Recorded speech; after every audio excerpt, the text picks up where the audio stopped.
Get a motion that the closed meeting be closed and the board certifies that to the best of each member's knowledge, only public business matters lawfully exempted from open meeting to which this certification applies, and only such business matters as were identified in the motion concerning the closed meeting were heard, discussed, and considered. In that motion, it will include a legal piece as well, a legal matter. We have a motion? We have a motion, Mr. Honeycutt. Do we have a second? Second. Second for Mr. Edwards. Roll call. Mr. Ritchie? Yes. Mrs. Bailey? Yes. Mr. Palmer? Yes. Mr. Honeycutt? Yes. Mr. Campbell? Yes. Mrs. Garner? Yes. Mr. Johnson? Yes. Mr. Edwards? Yes. Mr. Sturtevant? Yes. At this time, we're going to stand for the Pledge of Allegiance and a moment of silence. Pledges to the flag of the United States of America and to the republic for which it stands, one nation, under God, indivisible, with liberty and justice for all.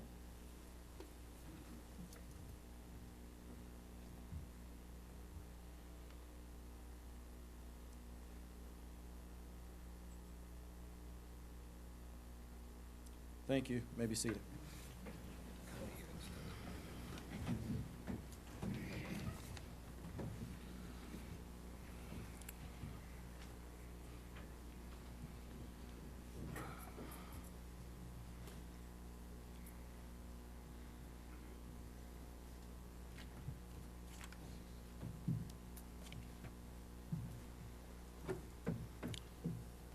Mr. Nichols, we're going to start with the recognition. The floor is yours. Thank you, Mr. Sturtevant. We do have a couple of recognitions that we'd like to make tonight, and I believe that Ms. Height is going to lead us in these recognitions. Good evening, Mr. Chairman, board members, Mr. Nichols. Tonight, I would like to recognize the Senior of the Month for both Parkview High School and for Bluestone High School. And we're going to start with Parkview High School Senior of the Month for November is Madeline Elizabeth Tanner. Madeline?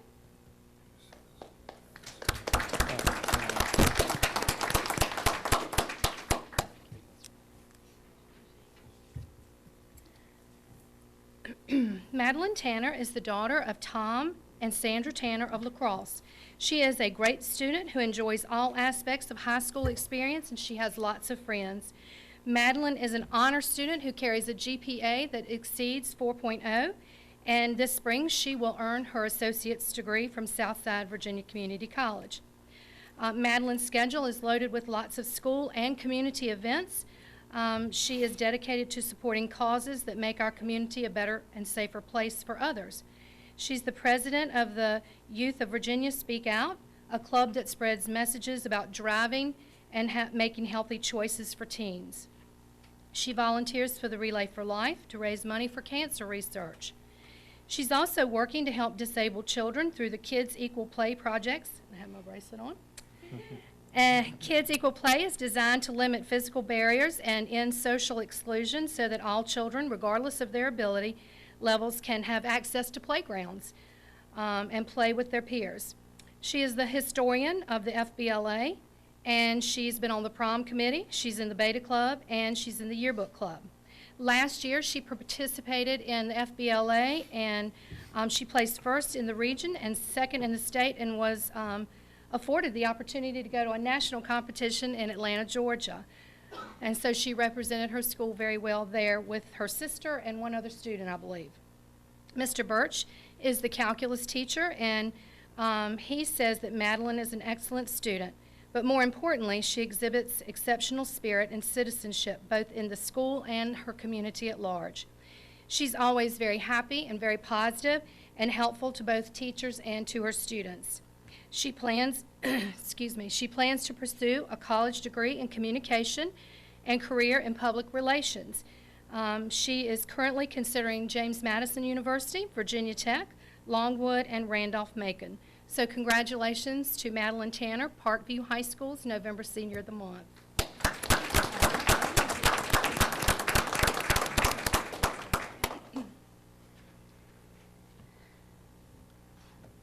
At this time, Mr. Chairman, I would like to recognize Bluestone High School Senior of the Month. This is Malik Lamont Pulliam. Malik?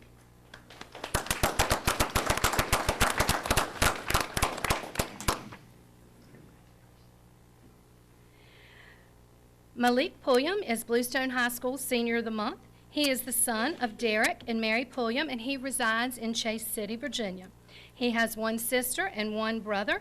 His sister, Essence Pulliam, has also been the Senior of the Month when she attended Bluestone High School, so this is a family tradition now. Malik has a very gentle nature, and he exemplifies in his actions with his teachers and his peers. He has a kind spirit and is always polite, even on the playing field in sports. He attends Bethlehem Baptist Church in Chase City, and he indicates that that is actually one of his hobbies, is attending church, so that's a wonderful hobby to have. Sports fill his conversations. He loves playing football, basketball, and track and field. He serves on the leadership team and is the captain of the football team. Mr. Richard Thomas, the athletic trainer from Bluestone High School, is a very influential person to Malik, and Malik hopes to attend college and major in athletic training one day. He commends Mr. Thomas for serving as a role model to him, and we commend Mr. Thomas for being such a wonderful role model. He acknowledges all of his coaches for being an integral part of his life and teaching him the skills to respect the game. In addition to sports, Malik enjoys math, and he's the member of the DECA Club. Mr. Richard Brown is his government teacher, and he said, Malik is the most mannerable student that I have encountered in 34 years of teaching. So that speaks a lot about you. So congratulations for that. He has a genuine concern for everyone's well-being, which is truly remarkable for today's culture. He has the same concern for his academic well-being.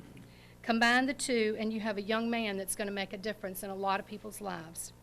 Malik has not decided on what college that he plans to attend, but he's interested in Virginia Union University and Averett University, which is where your sister attends, I believe. Does she go there? And Old Dominion University. He will therefore continue his passion for sports to become an athletic trainer. So Bluestone High School, we would like to be very proud of Malik for being our Senior of the Month.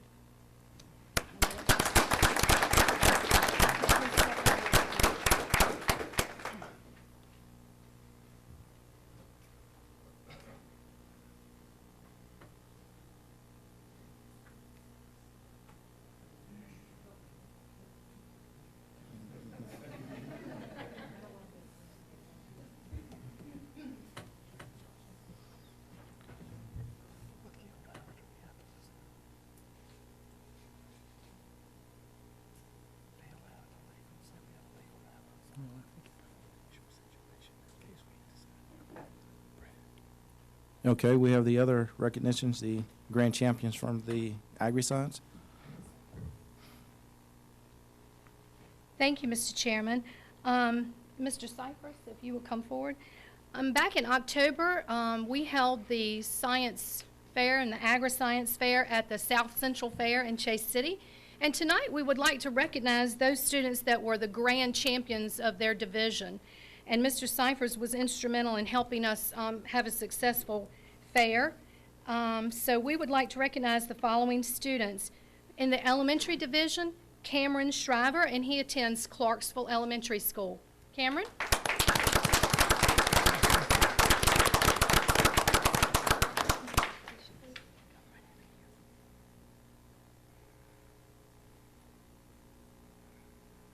At the middle school level, we would like to recognize Samantha Clark, and it was a tie, or they worked together. It was teamwork, and it was Laura Wells. I don't know if either of those girls are here this evening. So, Dr. Riddell, we'd like to present these to you if at all possible.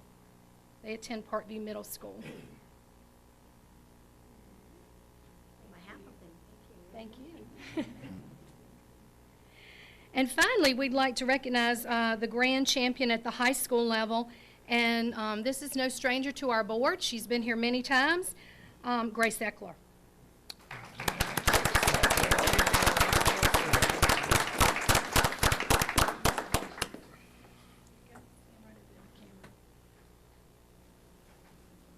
These students had two parts of their presentation. They had to create their boards, and then they had to present in front of judges, and it's a quite tedious undertaking, but they all did a wonderful job, and like I said, these are the students that are recognized as the grand champions.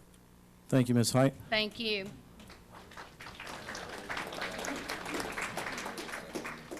Ms. Height, can we have the students come up, Ms. Tanner, Mr. Pulliam, and the other two to come up so the board will take 5 minutes, have an opportunity to say hello and congratulate them?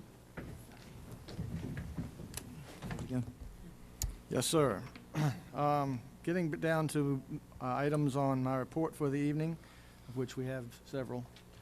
I'd like to begin tonight asking Mrs. Hatcher to come and give us an update on our one-to-one computer initiative.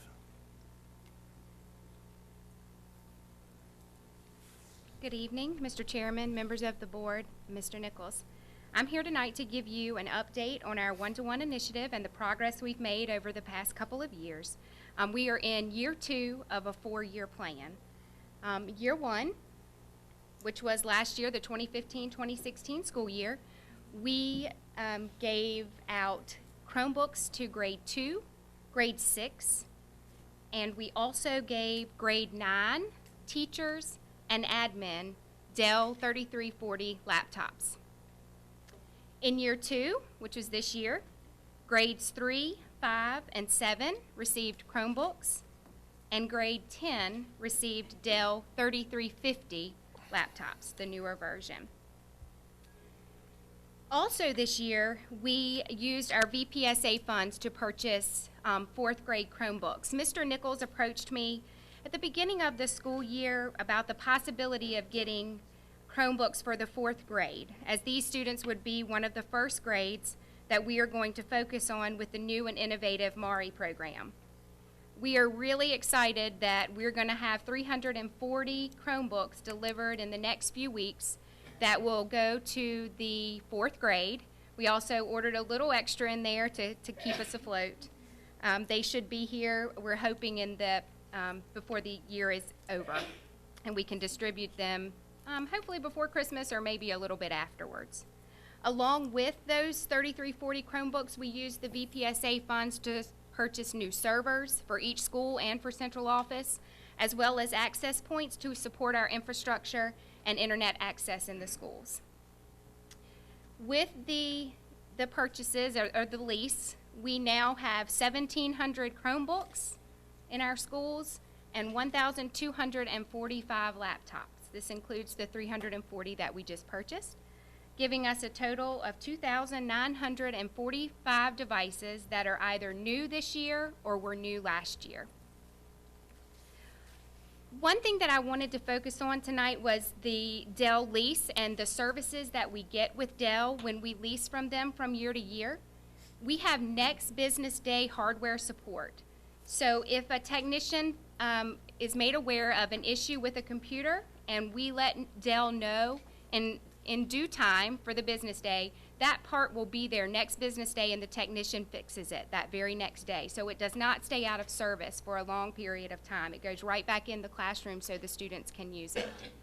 We have accidental damage coverage as well as white glove services, which means that when we lease those laptops and the Chromebooks, when they are delivered to our door, they are ready to be deployed and the students can use them.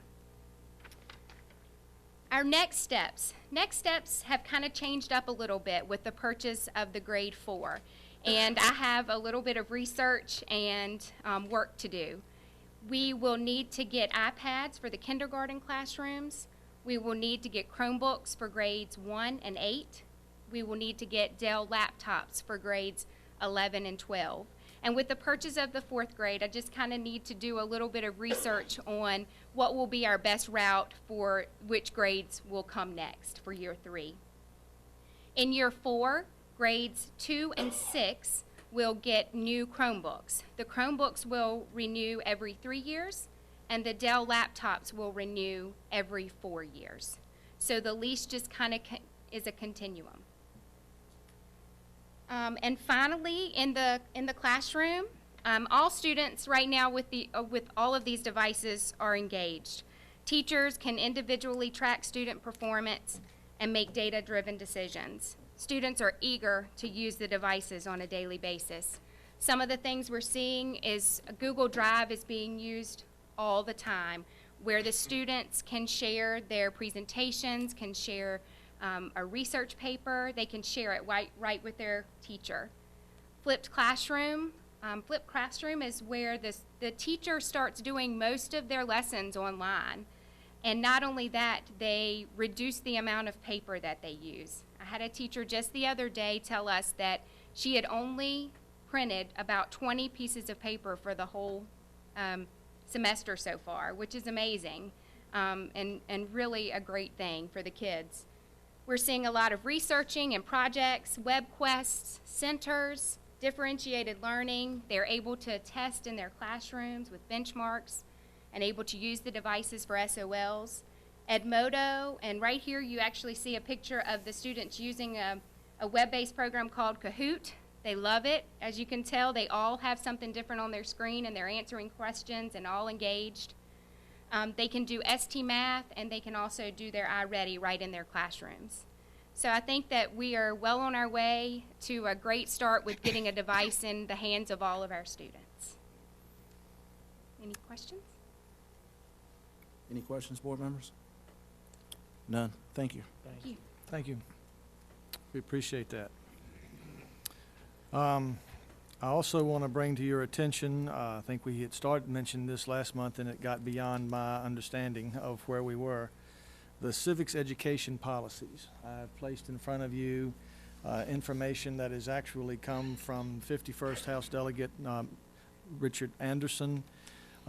There is a strong move, I think particularly after the last election, that we do more in our civics and government classes to engage students in the understanding of their civic responsibilities, the importance of serving the communities in which they live from the public service perspective. This goes through some of the recommendations that have come from the legislators with the role of the teacher, the philosophy, the issues about political candidates, and of course we had a presentation where one of our civics teachers was doing an outstanding job that has been recognized nationally with the debates that they were looking at. So it's very timely. I think given the mood of the country that we be looking into our own curriculum and integrating more of these policies in our civics programs, and I just want to bring this to your attention that we're looking at this very seriously, taking it very seriously, and we'll be working with our schools and being able to put this in place. And if you have questions, of course, I'll be happy to answer them. Next, I'd like to bring to your attention, there's considerable amount of attention that's also being given to the whole idea in our schools of teaching our children computer literacy, coding, preparing them for the technologies that are taking so many of the jobs and becoming such an important part of our careers. It is evident in our nation from the data that we have a shortage, but we particularly have a shortage of young ladies who are choosing those careers. And there are some national programs that are looking at trying to engage our young ladies in exploratory information, learn some of the basic coding skills. And a program, Girls That Code, has actually communicated with us, and we've been responding about setting up 5 sites for our middle school young ladies to have the opportunity after school to learn basic coding practices and the information about the wonderful careers that exist for them in these areas. We have communicated with the community college as well as the Advanced Learning Center in Clarksville, where the YMCA is, about this, and we're looking at starting 5 centers, 2 at our 2 middle schools, because that's, of course, naturally appropriate for our middle school students, and making it a part of our 21st century program there. So we're fairly confident that with success in recruiting young ladies into that program, they'll have them there. But then we're looking with the community college at opening up some opportunities for the Girls That Code program at the Estes Center in Chase City, the Advanced Knowledge Center in South Hill, and the YMCA in Clarksville. The community college is particularly excited because they've got quotas they need to fill in the future for students that are going into these areas. And they too recognize the need for more young ladies to come into this. There is no cost to the program. What we have to assign is, or not assign, but find the volunteers that will be watching as the students make their way through the programs. It's all computer driven, it's all online. We don't have to have persons who already know how to code to be able to teach them. It's a program they work their way through. And one of the things that I'm very pleased about it is this national program has already recognized us in saying that they're excited that as we're looking for more opportunities like this for our young people in career preparation, they will work with us on establishing the digital badges that we've been talking about that go into the MARI program and the students' MARI portfolio, so that all the young ladies who do this will and successfully complete the program will have the badges assigned that they would be able to show for next steps, and whether it goes into a certification or credentialing program as they move through school. So we're very excited that we'll be getting back in touch with them and looking at that. This does not need action on your part. I would just need to know if you're not in favor of doing it in our schools so that I can let them know. But I believe all of us would be excited that we have this opportunity for our young ladies. Any comments? Yes.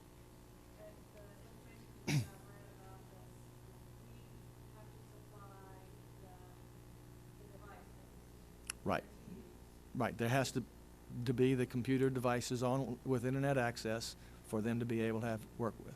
So if we are able to partner with Estes Center and Advanced Knowledge Center, I wonder if, are we going to pursue? They would be, with our communication with community college, they're opening up the door for their labs to be able to have access to it there. Any other questions? And I will make one adjustment. Paula put this, as I said it, Girls That Code. It's actually Girls Who Code. So that was my mistake. I'd also like to bring to your attention that we are beginning conversations with teachers at our high schools and with Ms. Height and the counselors looking at next year's program of studies. We're establishing the basis and foundation to start adding AP classes in our schools next year. We're looking to start small, at least with an AP Statistics and an AP English. We'll see if we can add other classes to that as well. I'd like to be able to offer an AP Computer Science class, but we need to see in the progress of things which students might be prepared for that. We are looking at other options, but we will begin meeting and planning for that as soon as we get back from Thanksgiving. And I know that's an option that persons are excited about, and if you have questions. I was going to ask, what English class were you thinking about? We're looking at the English grammar, the one that's typically in Composition. the 11th, English and grammar and composition, followed by the English lit the following year. Any other questions? Likewise, I have had an opportunity to communicate with each of our schools, and they have put together a team that will serve as a teacher advisory group that I will meet with each month. It's a group that we will be able to talk to about issues that may come before the board that would have an impact on the schools, and then also a way of getting their information with questions directly to me. It will be a one-to-one type of meeting with me and them, and looking forward to working with those who have agreed to serve on the committee, and thank the principals for identifying those persons.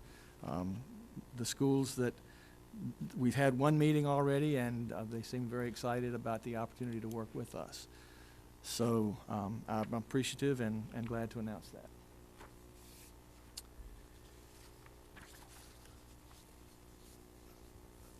I'd also like to, in light of that, I know that there was a question that came up from a student about making a change to the code of conduct related to the use of cell phones during lunch. And this was a question that I took directly to that group and asked if they would poll the teachers and others in the schools to see.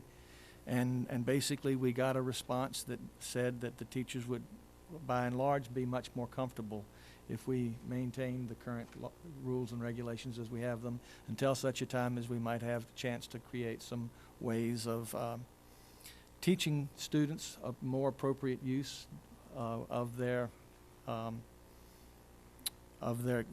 devices when they have them and responsibility with them, as well as some teachers said they'd like to have a chance to better learn how to use some of the devices in their classrooms, because the younger ones are very quick to use them, and some of the ones who have not had experience so much or may not be as quick to use some of the technologies, you know, feel like they're not quite as ready for that type of thing. So we're going to be looking at opening the doors to have some more of that training. The recommendation is before we make any adjustments to the code of conduct at this part. So unless you have other questions or thoughts about that, I would recommend that we leave things as they are until we can look at the teacher's recommendations and follow that.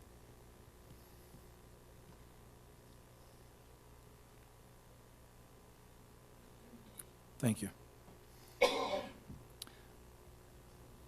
I'd also like to bring to your attention a very good opportunity that we've had some success in partnering with.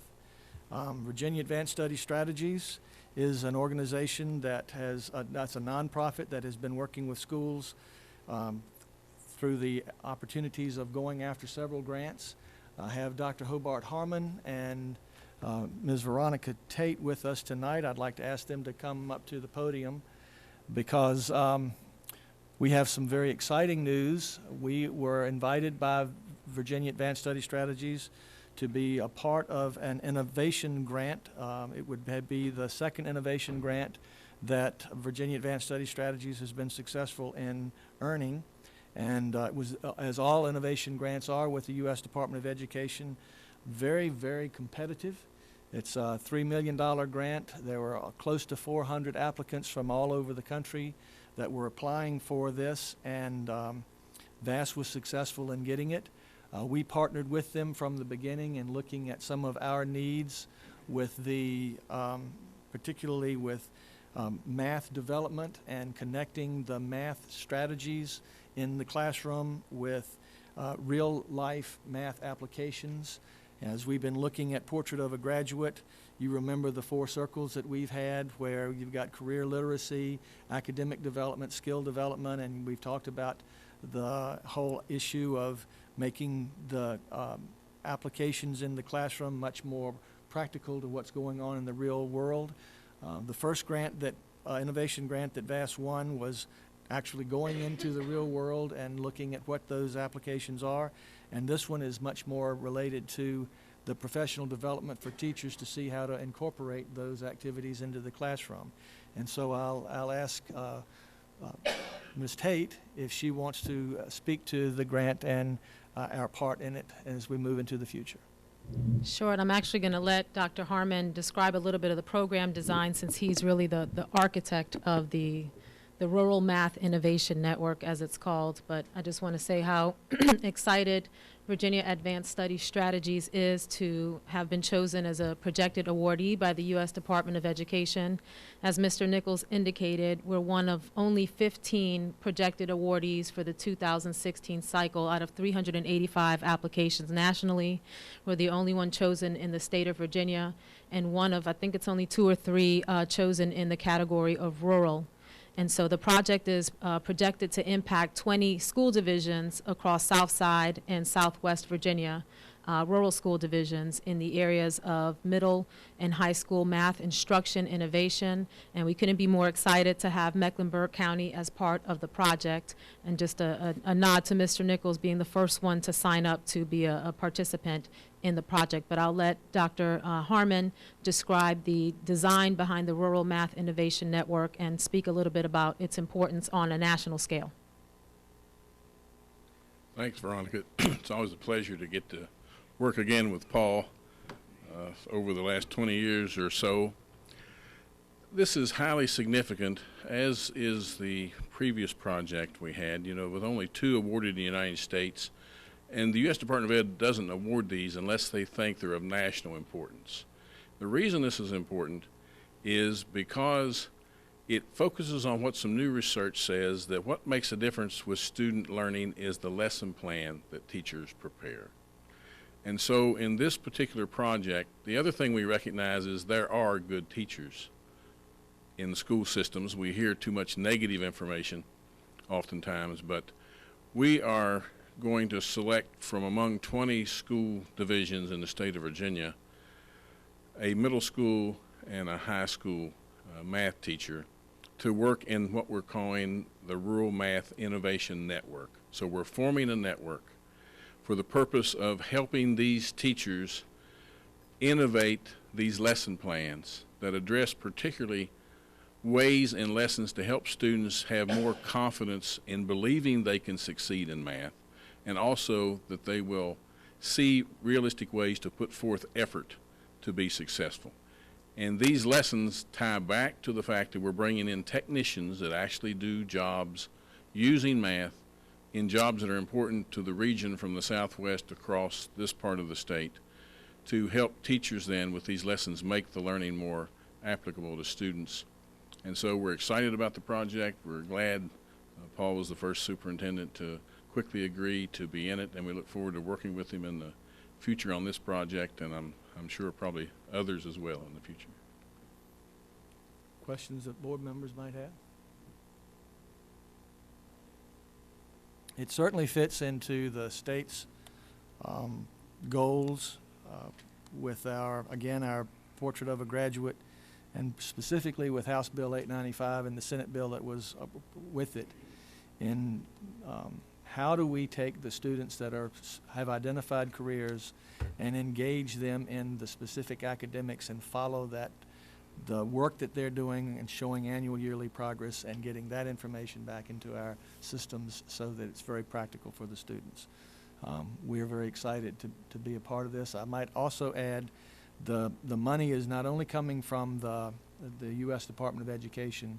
The Tobacco Commission is the Halifax Foundation, which is the Southern Virginia Higher Ed Foundation, is working on providing the matching component of the grant for us with this, because they see the importance of it.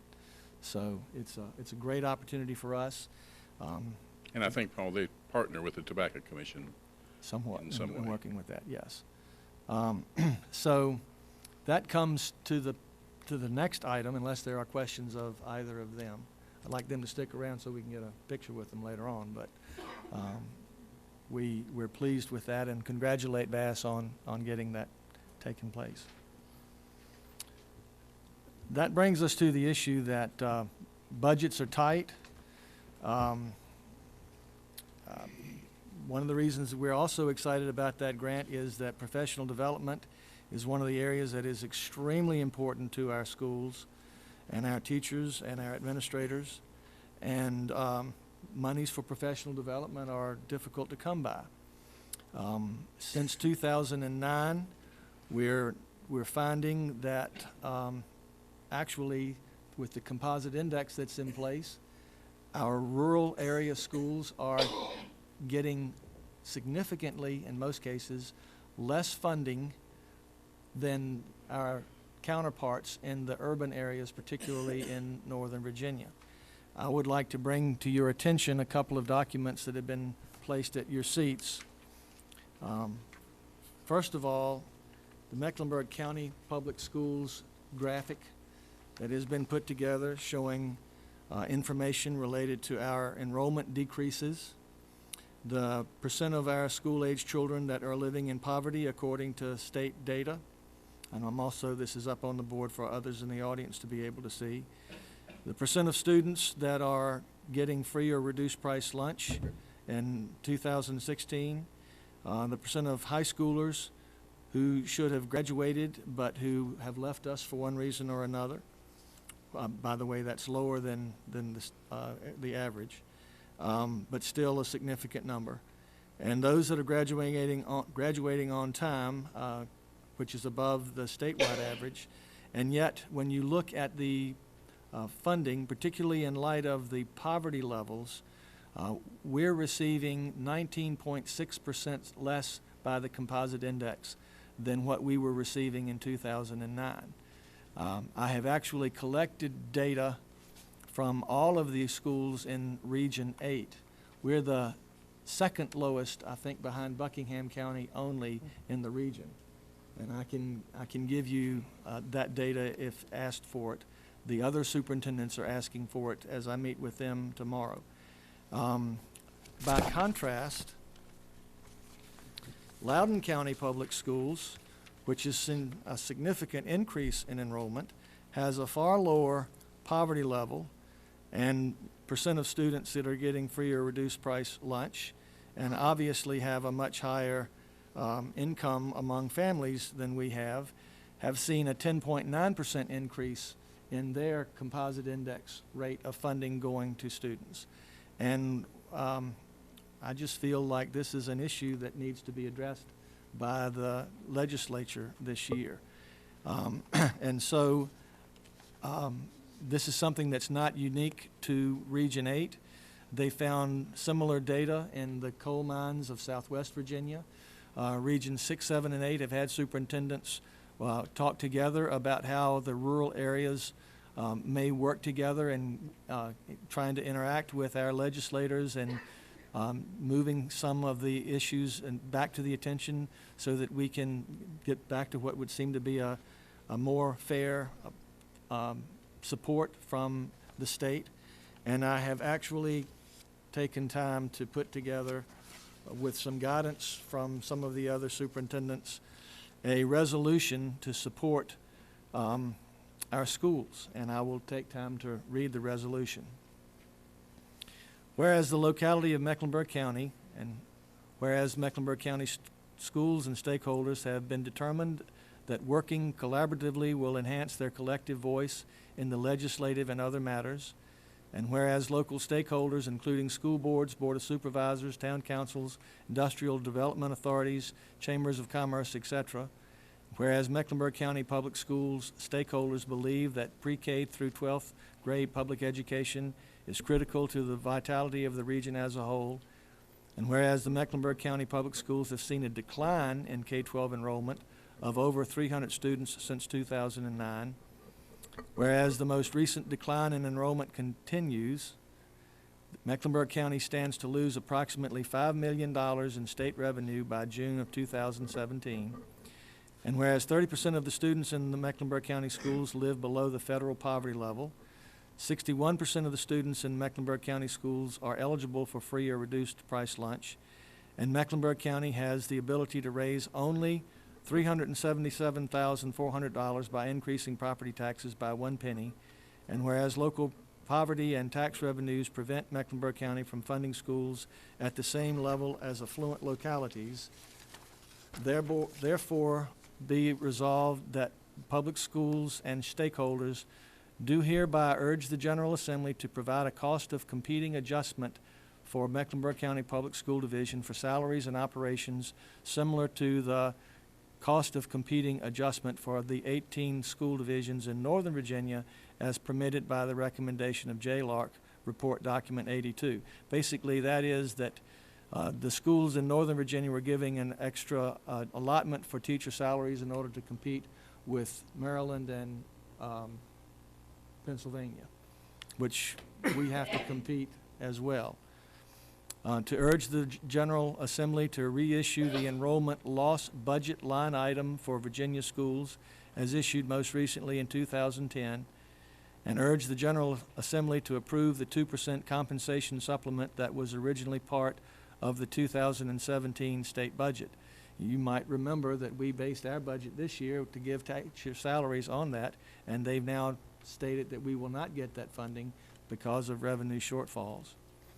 To urge the Virginia General Assembly to consider other long-term solutions to provide equitable funding to school divisions across Virginia. Now, I know that you'd like to have time to consider these things and have conversation. So I will not ask for any action tonight, but I'd like for it to be put into the December action items so that you can let me know if this is something that you would support. I might also add that I've had conversation with my counterpart with the Board of Supervisors, the county administrator, and he is also very interested in seeing that we move forward with this because they too recognize the hardships that this puts on our county to be able to get the funding that we need for our education system. So I wanted to bring this to your attention, and of course I have copies for the press as they might like to see it. Mr. Sturtevant, I just wanted to emphasize that these numbers represent the state aid. It does not represent what the locality is putting in. And so, and that kind of levels the playing field. And also, that's per student from the state. And that's comparing apples to apples. And it's very clear. And there have been many articles written recently about education spending post the 2008 depression, that we know that we had difficulty in that year, and that we are still behind. In 2016, we are still behind what those pre-2008 levels were. So, Mr. Nichols, great work, and thank you for bringing this to our attention. Well, we do know that we have new federal regulations with Every Child Succeeds Act. We do know that as we've had this success with VASS, there's still a lot of concern even at the federal level that rural schools are not getting their due from support. It didn't have an impact on the success of this grant, but future innovation grants have been written such that it says, and I hope Dr. Harmon correct me if I'm wrong, 25% of those funds need to go to rural education in the future.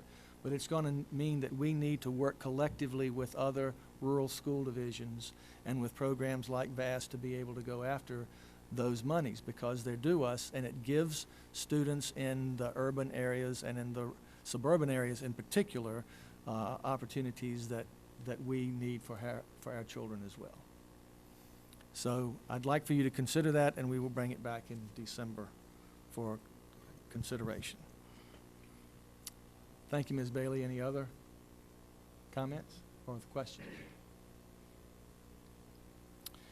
And as far as my own comments, this meeting marks actually 1 year for me, and I want to say that it's the meeting of Thanksgiving. We'll be celebrating Thanksgiving on Thursday, and I just want to say to the board and to the public and to the administrators and to the teachers that I am very thankful for all of the support that has been given by this community and by the schools and by you on the board for what I deem to be a very good year. We always have our struggles, and we will continue to have struggles. That's the nature of the game.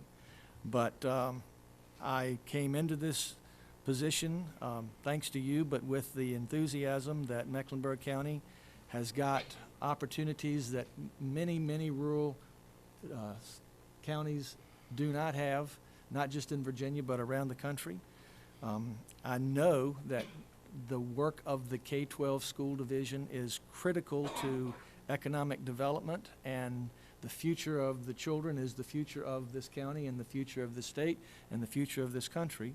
And my primary goal is to see that we are preparing those students for better success in their future. The ideas that I have put forward for certainly still taking care of our expectations of the state for SOLs will be there, but that we can look beyond the SOLs to some significant career literacy, some significant work with our CTE program and with others in our academics to better prepare them. And I want to thank the many people that have come on board in the past year to support me and to support the schools and the students in that. I think we've got a great team, and you all are a big part of this great team, and I want to say thank you to all of you. I also want to say thank you to the businesses and the churches in the community that have responded so positively to our request to work with us in partnership. We've had the wraparound services received as a great idea, and it's making momentum. Some of these steps are slow steps, but they're very good steps. We're pleased about that. And the businesses as well have come to the table and are very supportive. We're making great impact in that area, and we are very thankful for that. And I also want to say thank you. I don't know if you noticed in last week's, one of last week's papers, there were several pictures about food donations for Thanksgiving for the students that have need. And we're appreciative of that because we have, again, going back to this data, so many students that depend on the schools for the foundational nourishment that must be in place for them to be able to pay attention to the academic environment that they need to be in, and to have the churches and the book buddies and the people that come to share lunch and all that is wonderful. I thank you to Microsoft and to the others that have contributed. And I have one last thing in light of last week's VSBA meeting, that as we come to this part, my wife was very concerned at the end of our Thursday evening dinner that Mr. Honeycutt didn't find a dessert that was able to please him. And so she wanted to make sure that tonight we were able to present him with a couple of his favorites. He said he loves snowballs and cupcakes, so as opposed to gelato or honey, what was it, honeycomb cake or something? So ho-hos. I wanted to make sure that we had some things that you could enjoy as you go forward tonight. But we did have a great VSBA meeting. I appreciate all of you that were in a position to attend, and we got lots of support from all of the vendors and everybody that were out there, some good ideas to move forward. So I thank you for your attention to all those, and I hope you enjoy your desserts. Thank you, Mr. Nichols. We're going to continue on. We're going to skip over the chairman's remarks. I will speak at the end with the other board members. We'll move on to committee reports. Item A, Joint Education Capital Improvement Committee.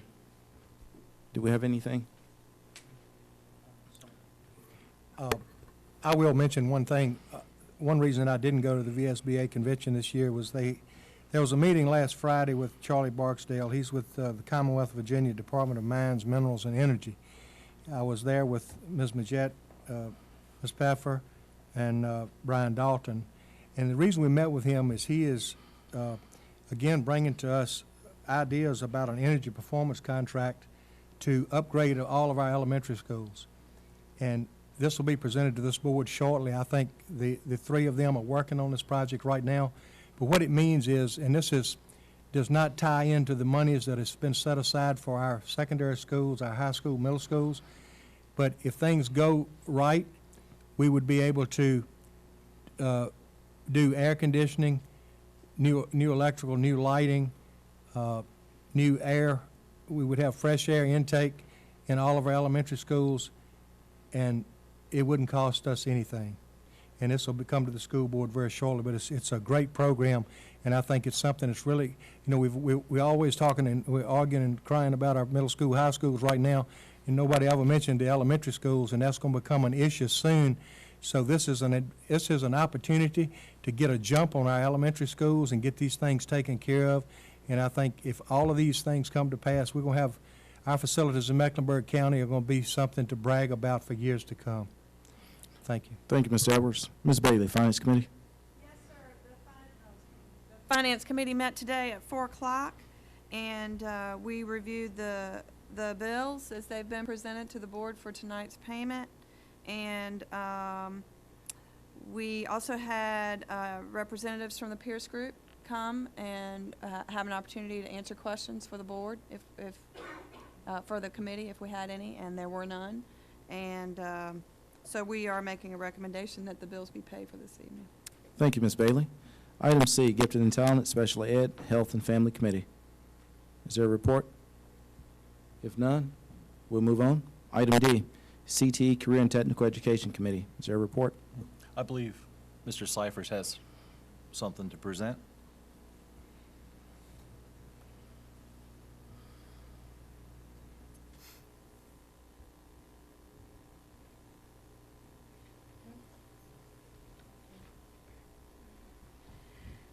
Mr. Chairman, tonight, Mr. Cyphers and I would like to share with you a packet that Mr. Cyphers has worked diligently on for our middle school career planning and exploration.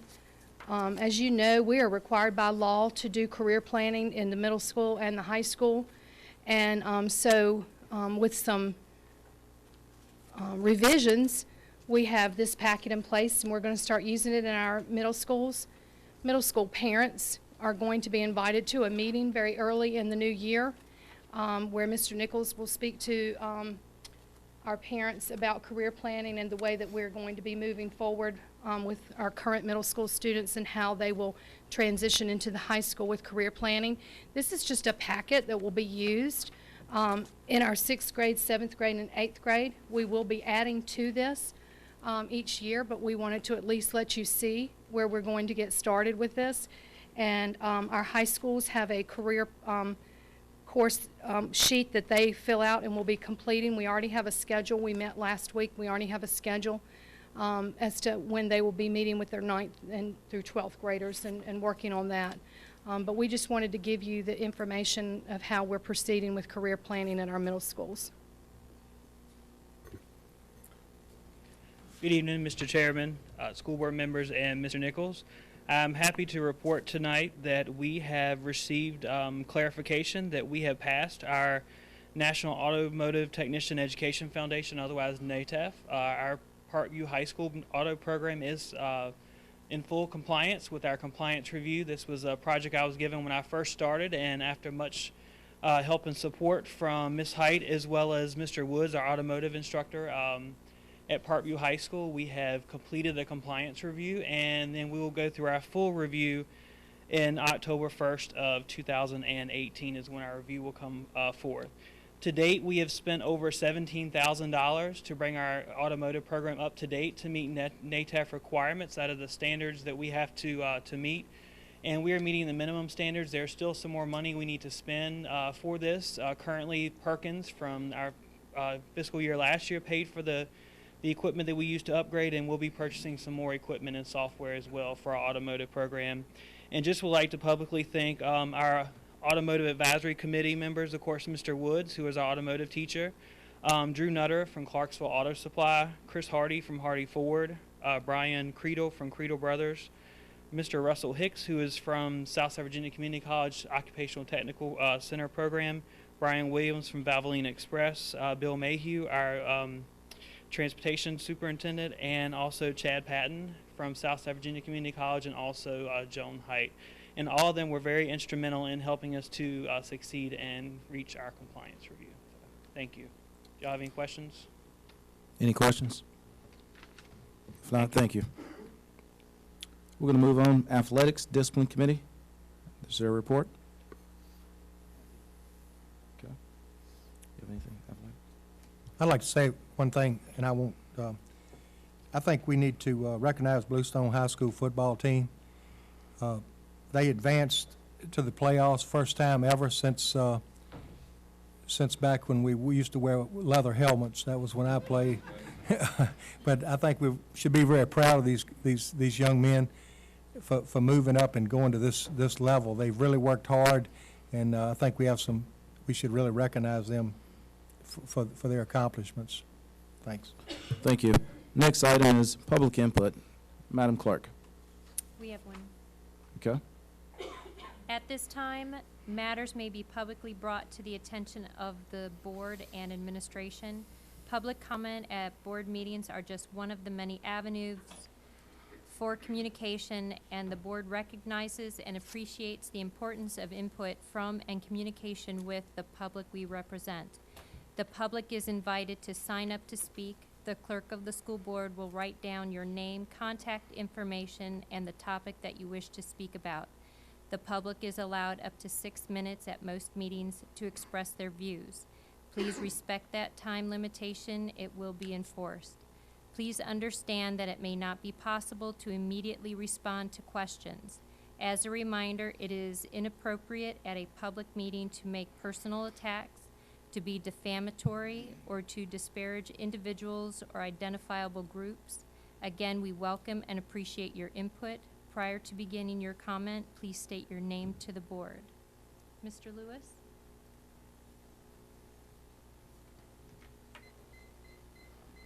Mr. Chairman, Board, Mr. Nichols, Bobby Lewis.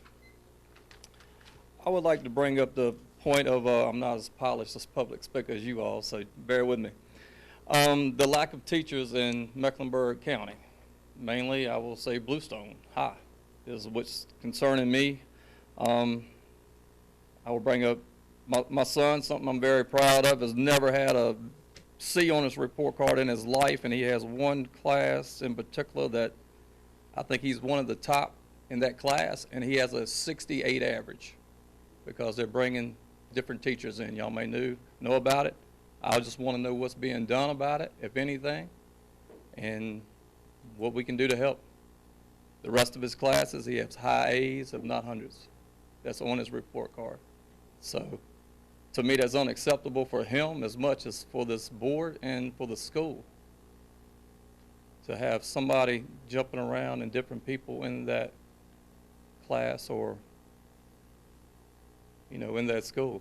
I mean, that's something that definitely should be taken a closer look at, in my point of view. But as I say, he's never had a C. He's been an AV student since pre-K, and he's got one of the top grades, and it's a 68. That will not work with me, for him, and I hope it will not work for you all.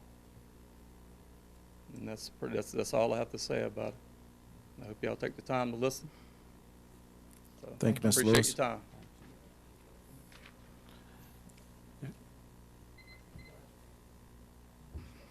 Mr. Lewis, typically the board does not ask questions, but the question has been raised. What subject?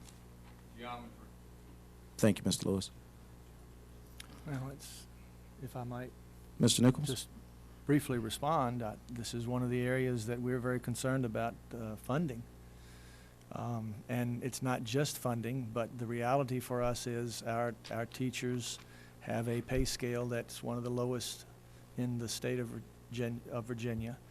And besides that, you know, at this time, math teachers are extremely difficult to find.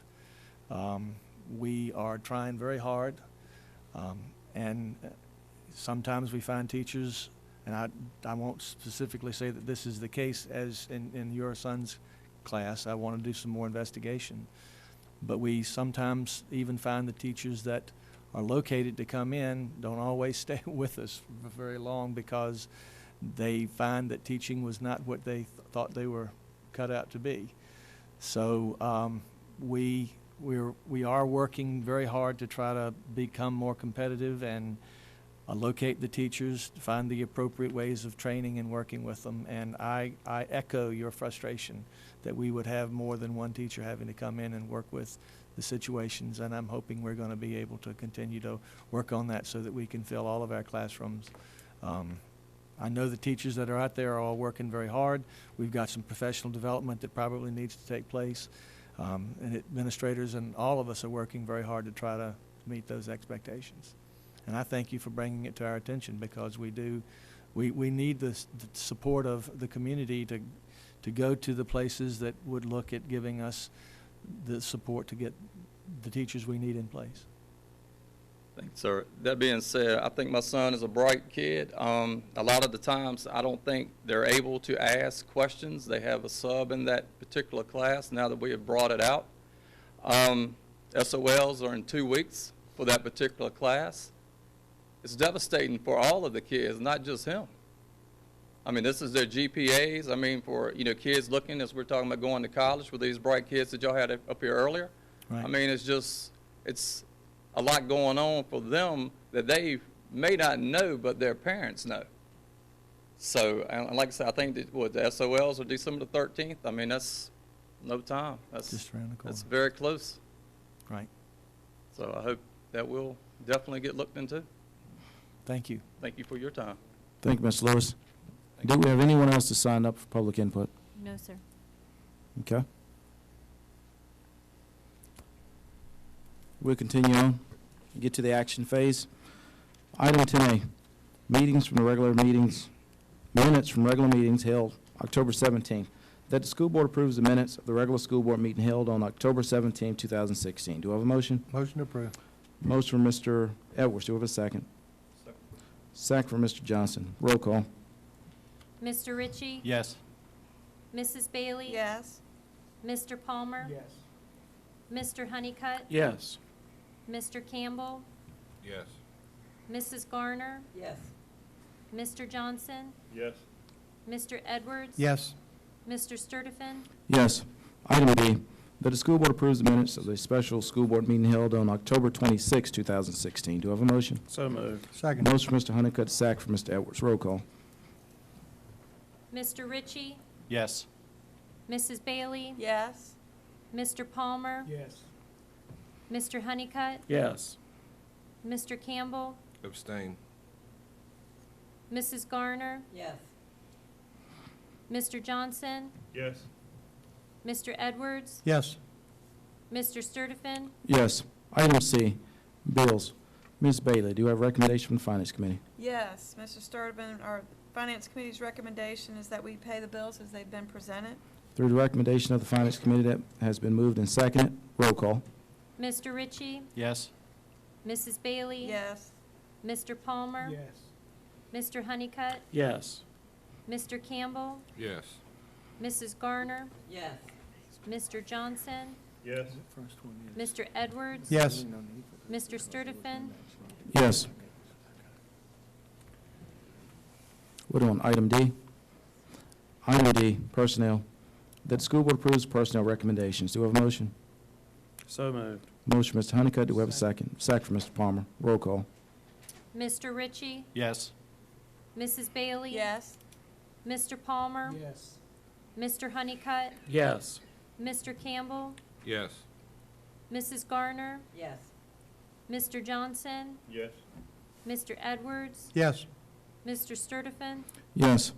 Item E, which is personnel matter. Item F, student discipline matter. Item G, which is student and discipline matter, will not have action tonight. They've been, there's no action for those. We'll move on to item H, schools facilities proposal. Yes, Mr. Chairman, I have Mr. Rich, go ahead. something we read here. Do you have a motion? I'll get to the motion. Okay. Yes, sir. So far, we voted on the following two new school facility options.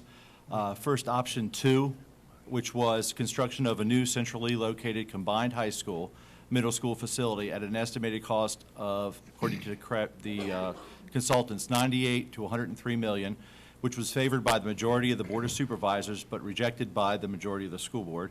Option 4, which was construction of a new Bluestone High School middle school complex on a new site, construction of a new Parkview High School adjacent to the existing Parkview High School, and conversion of the old Parkview High School into the new Parkview Middle School at an estimated cost, according to the consultants, of 135 million to 142 million, which was favored by the majority of the school board, but rejected by the majority of the Board of Supervisors. So in the spirit of cooperation and compromise, I move that we request to build a new Bluestone High School middle school complex on a new site, build a new Parkview High School adjacent to the existing Parkview High School, and renovate the current Parkview High School into the new Parkview Middle School, but at a cost of no more than $100 million. And that we would also like to pass on to the Board of Supervisors that we'd be happy to meet with them to discuss how this may be done. Okay, let's address the motion. Mr. Ritchie has presented a motion that this board approves building a new high school, middle school complex for Bluestone, a new Parkview High School, and renovating the current Parkview High School, making that the middle school, for a sum of no more than $100 million. Is that correct? Yes, sir. Okay, that is the motion on the floor. Do we have a second?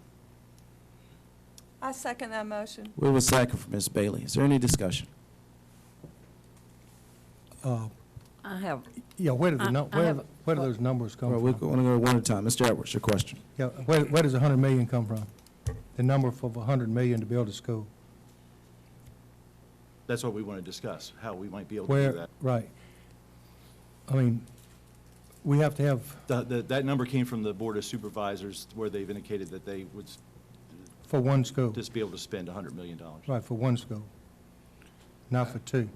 I don't think they can, I don't think we need to go there. Okay, are there any other questions? I have a question. Ms. Garner? If we vote for two schools, three new schools and one renovation for 100 million, what happens when everything gets started and it runs 130 million? Do you have a question, Mr. Ritchie? Is that your question? That's my question. I don't have an answer. Okay. I Mr. might have an answer. Mr. Campbell? Probably the same thing that if we built one school and it started up to $130 million. Nobody has numbers that are concrete, definite, until we can get an architect to actually draw up some plans and give us an estimate. But first, we have to have the Board of Supervisors to agree to something before we can go to the next step. And that's what we're trying to do. We're trying to compromise to the next step. Okay. Is there any other discussion? We have a motion. We have a second. Roll call. Mr. Ritchie? Yes. Mrs. Bailey? Yes. Mr. Palmer? Yes. Mr. Honeycutt? Yes. Mr. Campbell? Yes. Mrs. Garner? No. Mr. Johnson? No. Mr. Edwards? No. Mr. Sturtevant? No. The motion is carried. Mr. Nichols, if you would pass that to the Board of Supervisors. Mr. Ritchie has it printed out. Mr. Ritchie, if you can give a copy to Mr. Nichols as well. This majority of the board has spoken, and we'll move on. The next item is the agenda preparation. We have coming up December 19th, which is regular school board meeting. December 21st, end of second, 9 weeks. December 22nd through the 30th is the winter break. We're moving on to item 12A, which is board member remarks. This is an opportunity for board members to make a comment on issues that are affecting your district or the school system as a whole. Mr. Ritchie. No comment. Ms. Bailey. Happy Thanksgiving. Mr. Palmer. No comment. Mr. Honeycutt. Yes, I just wanted to say hats off to all the good job that everybody's doing in administration, teacher, staff, all of the above, everybody. I don't want to lose out anybody. But I do want to say that I am thankful this Thanksgiving to be given this opportunity from the constituents of which I represent. And I hope that I am doing that diligently. I'm learning as the process goes along. I make mistakes. I'm not sitting here to say that I'm perfect. But I want to say that at the end of the day, that what I have decided to do, or in my a motion that I might make or a decision that I might make, that it affects all of our students, just not those students in District 5, but all of the students in Mecklenburg County, and that it's to the best of their being as well as our schools. But I am thankful for Mecklenburg County, the county of which I was born and raised, which I graduated from high school, and which I run a business for the past 20 years. I am thankful for that this Thanksgiving. Thank you. Mr. Campbell. No comment. Ms. Garner. All of you have a nice Thanksgiving. Get ready for the mad rush of shopping for Christmas. Mr. Johnson. I'd like to say happy Thanksgiving, everyone, and remember what it's all about. Mr. Edwards. No comment tonight. Mr. Nichols. Yes, sir. I do have one other thing that I'd like to bring to the attention of the board that may not be aware, and the community that may not be aware. Our middle school principal at Bluestone Middle School is now Dr. Paige Lax. She has completed her